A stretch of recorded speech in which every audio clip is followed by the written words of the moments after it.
necessarily those of this station or its management. This radio show contains differing points of view on current political topics, and due to the nature of its contents, it should be heard by everyone. Thank you for listening. 3, 2, 1.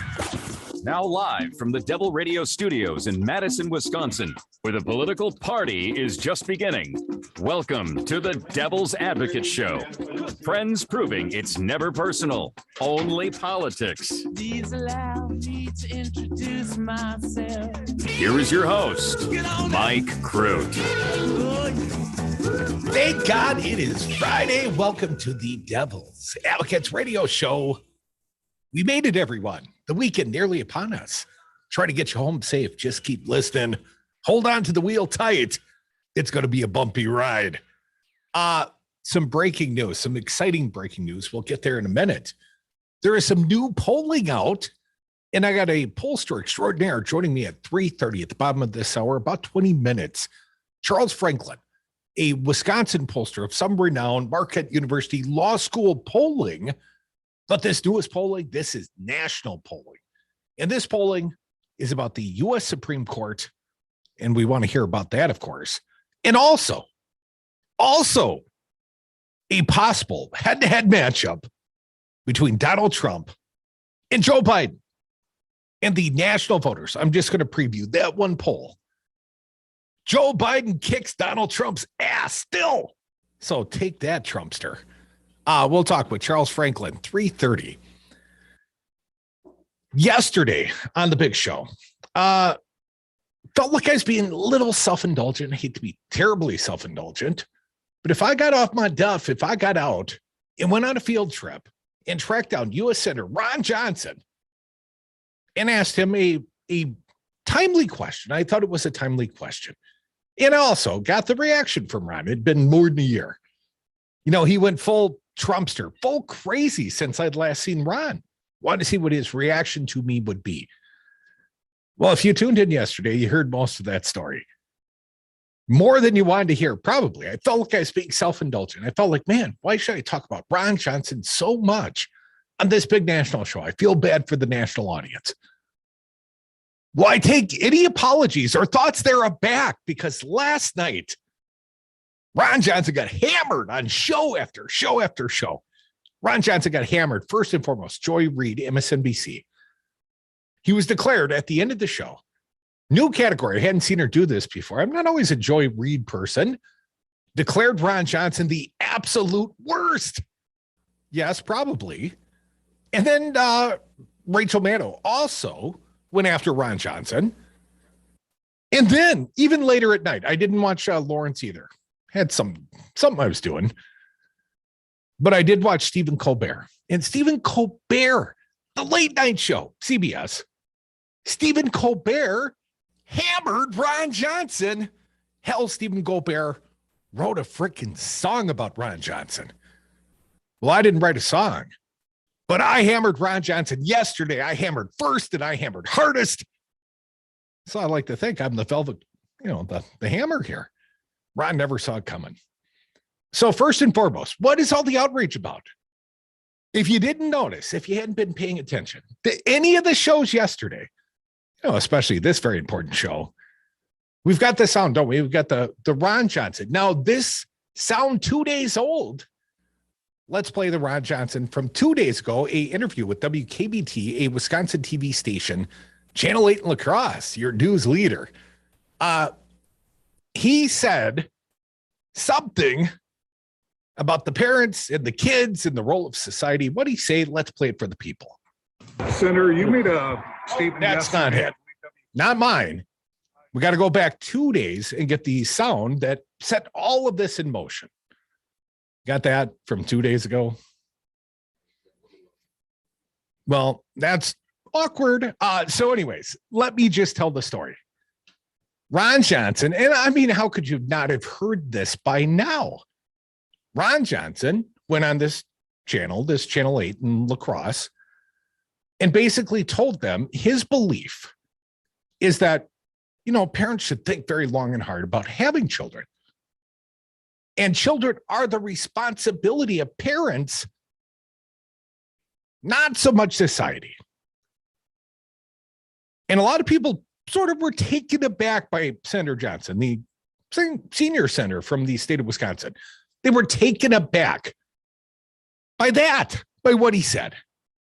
So in any words, he got hammered everywhere. But I got him first. I mean, literally, my crew, yours truly. I got first cracks at Ron. Let's skip over looking for 2 days ago. Let's come back to my asking of the first follow-up question on this very topic, as far as I can tell, anywhere. Yours truly, liberal, Lolo Crudy. Well, Ron had a big guffaw, a gaffe, if you will. So, of course, I want to pile on. And the other day I claimed, the role, sort of the left's Peter Doocy. Well, I took on that role yesterday, and I caught up with my former friend in the show, Ron Johnson, and I asked him this. Senator, you made a statement yesterday, I believe WKBT. You said that parents really should take the responsibility for their own children, not society's responsibility per se. What about orphans? What about, the social safety net? What about when the parents don't take care of their kids? What is the role of government? First of all, obviously, we're a very compassionate society, and government's role is to help people that can't help themselves or help people help themselves. Well, that's where it started. I think my main... And then it got really crazy from there. And what Ron said to me yesterday, Senator Johnson, was effectively, can't afford them. Can't afford all that welfare. But at the very same news conference, Ron Johnson was bragging about the, $1.5 trillion Trump tax cuts. And he, Ron Johnson, had been the obstructionist Republican. He had been the one that forced them to include a tax cut for designated S corps. I told that story yesterday as well. I'll spare you those that, did the right thing and listened yesterday. The rest of you, where have you been? But anyways, Ron bragged about the Trump tax cut, said how proud he was at the very same press conference, 5 minutes after answering to yours truly. We can't afford to raise other people's kids. We, the American people, can't afford to do right by the children. And even on what I do, I had Evan play The Children Are Our Future, the Eddie Murphy, the Coming to America, the sexual chocolate style. Well, I got to tell you, I want to play for you what I thought was some damn funny stuff. Let's do Stephen Colbert. Here's the opening joke. Play it for the people. Colbert from Late Show, cut 1. Anybody here have kids? If so, I hope they're asleep, because I'm about to show you a picture of Wisconsin senator and natural cave formed after millions of years of limestone erosion.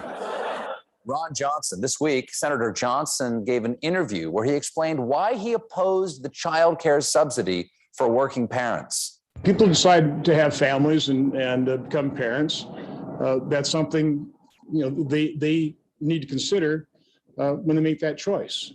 I've never really felt it was society's responsibility to take care of other people's children. Of course not.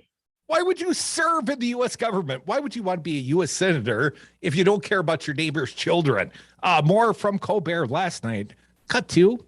Yes, it's never been society's responsibility to take care of other people's children. That's why when a ship is sinking, everyone says, women and children first, unless they're not my kids. In that case, let's lash them together and make a raft. He got hammered. More from Colbert. Wish he'd have sent some money to Rojo's mama. You'll get the joke. Play it for the people. Cut 3. Okay, I got to point out that children grow up to be people. And a recent study confirmed that cash aid to poor mothers increases brain activity in babies. Quick, someone send some money to Ron Johnson's mother and pray that it works retroactively. I was doubled over last night on the couch watching me some Colbert. And I was thinking, I hammered this guy before you did. One more. Cut number 4, if you would. Doubling down. Johnson doubled down on his tough on baby stance yesterday, tweeting, "The left wants the government to run the family. I believe the parents do." Let's just play the music. Cut number 5, Colbert wrote a Rojo song, and he sang it, played for the people. It's true, just like it says in Ron Johnson's campaign theme song.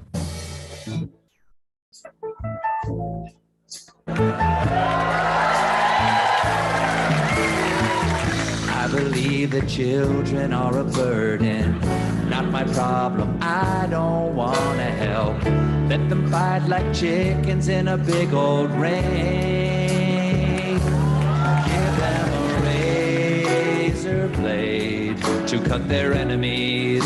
Let us put our money down on that little one. She looks scrappy. I decided long ago never to help with anyone's children. If they fail, if they succeed, depends upon their reaction speed. If kids need cash, they better win. Get low and aim for Timmy Shin, because the greatest show of all.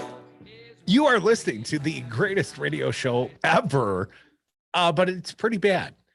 When a late night host writes a theme song for your U.S. senator, you know, I said I hammered first and hardest. Stephen Colbert might have hammered hardest. But, you know, my sense of humor, I'm glad to see that, you know, we share a certain sensibility, musical taste. The children, the chitlins, if you will, they are our future. Contrary to Rojo's attitude, we can probably afford to try and feed children, try to lift a few of them out of poverty. I mean, I get it. Ron's rich, and he doesn't care about your poor children. But I mean, ultimately, you're U.S. Senator, sir. If you don't want to serve society, if you have no goodwill for other people's children, please, Ron, just quit. Just quit. So anyways, I was feeling a little self-indulgent yesterday. No, you don't know the half of it. Now the whole nation knows. Rojo, our dumb senator, come back. Devil's Advocates radio show. It's Friday. We air grievances. Yours could be next. 844-967-2789.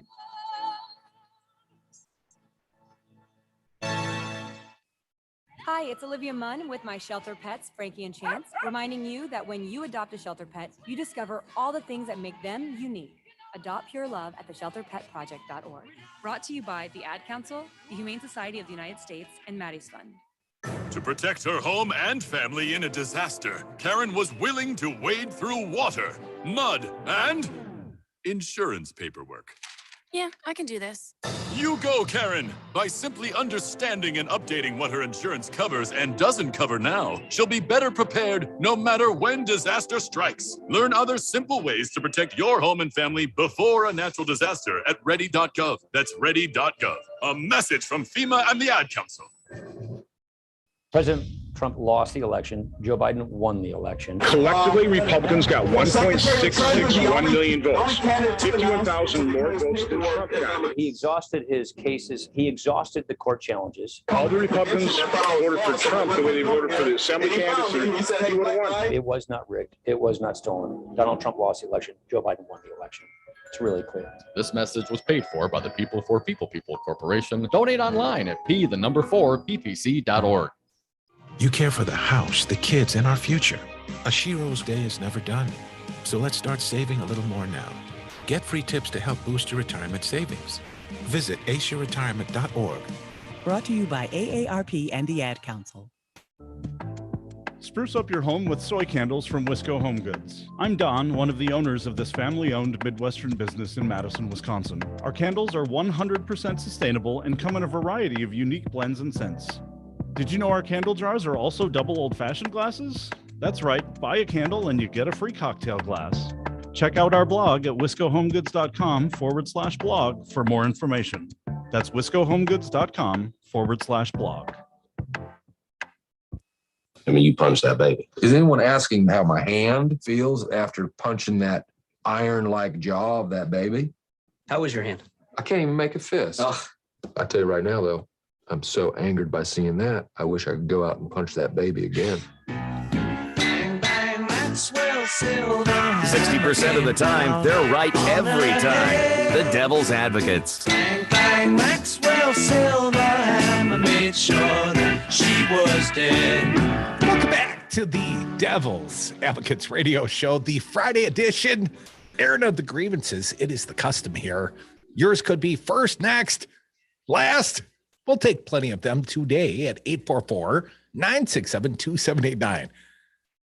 Ron Johnson, I thought immediately of Ron, punching a baby. Most politicians, they try to show a little love and affection for the children, at least the little children, the baby children. I could see Ron punching a baby if he thought it would help him win a third term in the U.S. Senate. Didn't want to punch that baby. Felt like he owed it to him. 844-967-2789. Julie from Minneapolis. Listening, I hope, on AM 950. Welcome, Julie. Yeah, I am. See, this isn't why I called, but I was off by one digit on your phone, and I got some porn station because they answered, I'm a really bad little girl. I'm a really bad girl. Oh, dear. So I think it's good that you, inform us on the correct number.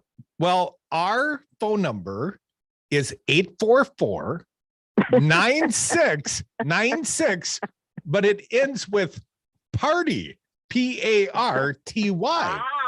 So we purposefully got party, because we are the Friday political party around here, Julie. And, if it's close to somebody else's soiree, if you will, Julie, if someone's got a similar party line, if you know what I'm saying, I'm sorry you misdialed. Well, that's okay.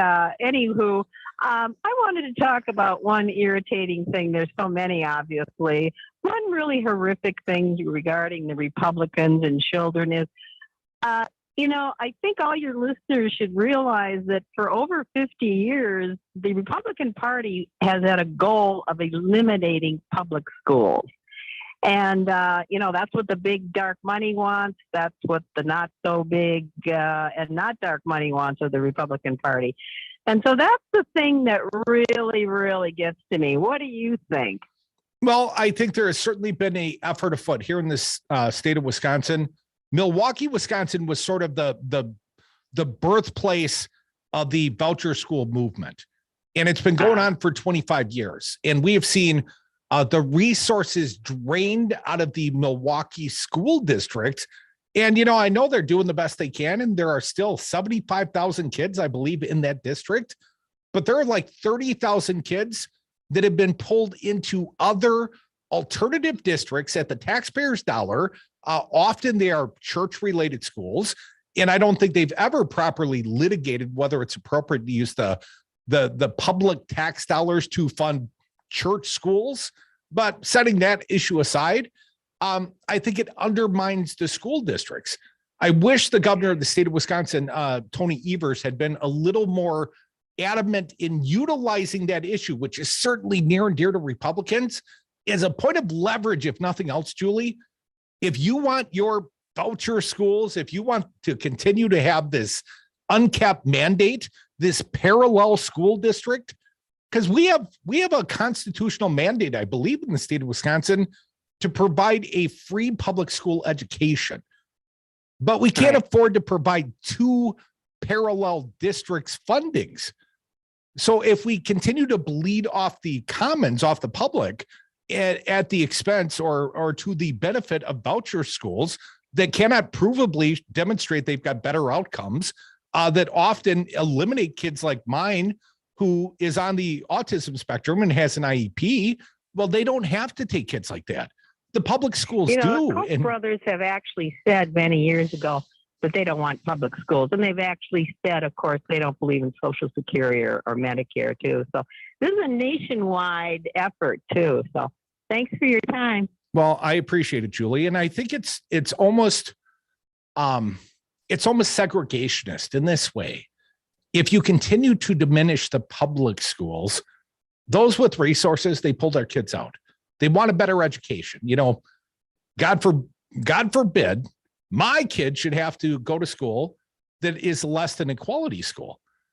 I think we all feel that way as parents. I made a purposeful effort to live in a good school district.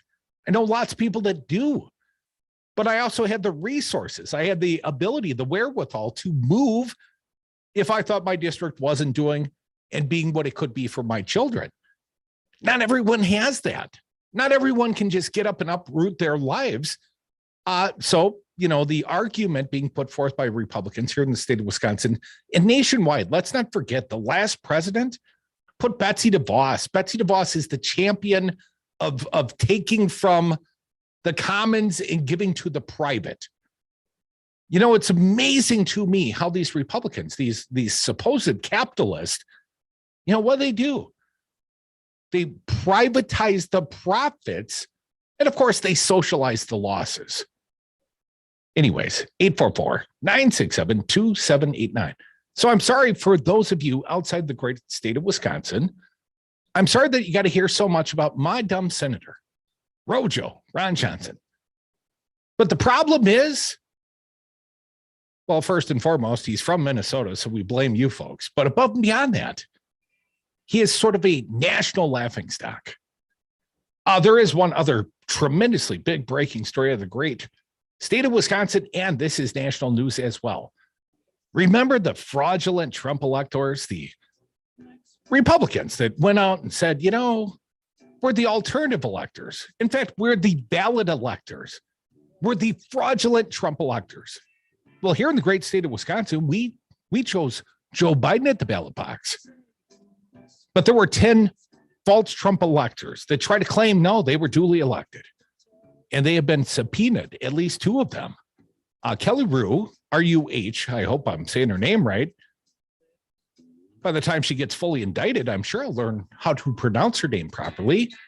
And an attorney, the former Republican Party chair of the great state of Wisconsin, Andrew Hitt, also subpoenaed by the January 6th committee over their fraudulent efforts to, pretend like they were valid Trump electors. So that's kind of a big deal. We'll talk about that. We got a fine guest joining us next.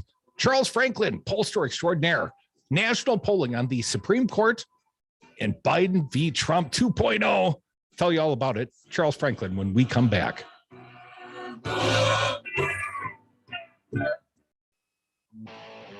Taking on Ready Whitey Talk Radio on both sides of the dial from Cross Plains to Cottage Grove. Devil Radio 92.7 FM and WTTN 1580 AM. Hey, Jimmy, it's Rocker. Meet me at the new Dark Horse Art Bar in East Wash. Happy hour is Tuesday through Saturday, 4 to 6 p.m. You pick the day. 2-for-1 rail drinks and slices of Sal's tomato pies for $1. Jimmy, it's happy hour at the Dark Horse Art Bar, 756 East Washington in Madison, across from the Sylvie. Madison's newest happy hour, craft cocktail, local art and music. Find out more at the new Dark Horse Art Bar and Gallery, online at darkhorsemadison.com. Quality CBD is your Madison cannabis experience destination. Different than the head shops, Quality CBD is gallery quality art, ambiance, and a Bella Bar experience that's second to none. Enjoy kombucha in a Bella glass full of vaporized, legal Delta 8 cannabis. Slow down, relax, and enjoy the experience. Only at Quality CBD, 1222 Williamson Street. Come for the Quality CBD, stay for the experience. Quality CBD, 1222 Willie Street. Coronavirus update. I'm Ed Donahue with an AP News Minute. Stocks finished higher, the Dow up 564 points. At a meeting with Catholic journalist, Pope Francis denounced fake news about the pandemic. Pope Francis says you can hardly fail to see that these days, in addition to the pandemic, an infodemic is spreading, a distortion of reality based on fear, which in our global society, he says, leads to an explosion of commentary on falsified, if not invented news. Francis then called for people to be helped to understand true scientific facts. The pontiff has frequently called for responsible journalism that searches for the truth and respects individuals, a message he reaffirmed at his meeting with the Catholic Fact-Checking Media Consortium. I'm Charles de Ledesma. An AP analysis shows state and local governments lost at least $117 billion of expected revenue early in the pandemic, but got partial boost through federal aid. I'm Ed Donahue. Have you wanted to speak a new language but thought it'd be too difficult or take too much time? Then try Babbel. Whether you want to learn Spanish for future travel plans, French to connect with extended family, or maybe German to land a new job, Babbel works because it's built around real life. It teaches you everyday practical conversations that you'll actually use. All you need is 15 minutes a day, again. We and you'll gotta be on your way rejoin. to confidently speaking a new language in just a few weeks. Babbel is designed by real language If you can hear me, experts Mr. using a Franklin, we're modern resetting our Zoom conversation-based link. technique If you could that makes learning rejoin fun, in about engaging, 1 minute. and best of